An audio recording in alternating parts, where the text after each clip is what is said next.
the time sintroducwa kuKristu safika enye izinto yasenza inkosi yasinika isiqondo yasinika knowledge uyakho ukuthi awusaba kangakanani ukumamukela uJesu ngokusaba ukuthi mawuflathela imisamo yakini into zakho ziyophila abanye wabatshelwe emehlweni kweniyofa nokufa kwasho 20 years back usekhona namanje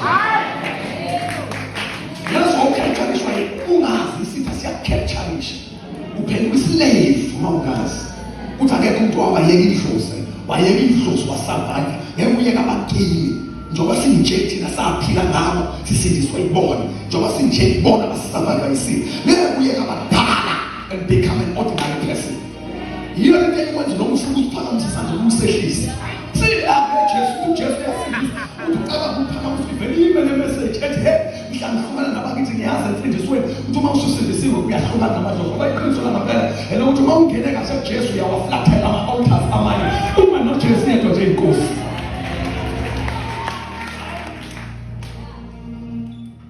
Somebody say amen.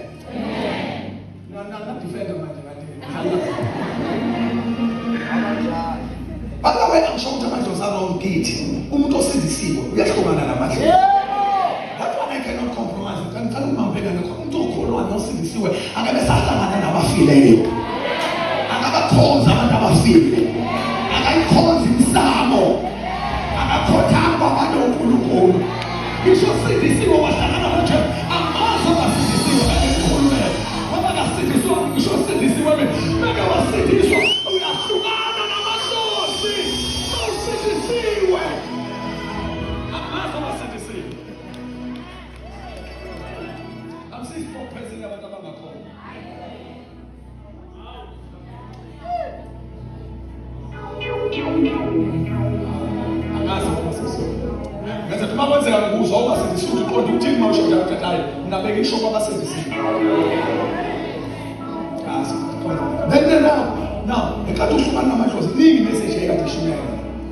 Because ukade kuyinto obekade umuntu ephila ngayo day yasalekelwa yisafika Christ afika kubani uKristu into yasilekelele ukuqalwa ngizwe enkathi sifide izwi sasifide knowledge uLazarus wayesephumela ethuneni waphuma eboshini uJesu wathi ngithubululeni enkathi sesifaka izwi kuwena manje izwi likhumbuza ukuthi ubani wayengokuya ugene information knowledge wayengokuya ubona ukuthi ayisuka kudlaliwe ngamla wayiqaqa kancane intambo wayiqaqa kancane kodwa khona nimazalana traditional benders wayiqaqa kancane wayiphosa lapha wawukade ucabanga ukuthi engihlangana nale abantu bengawani bengaqokanga into ethile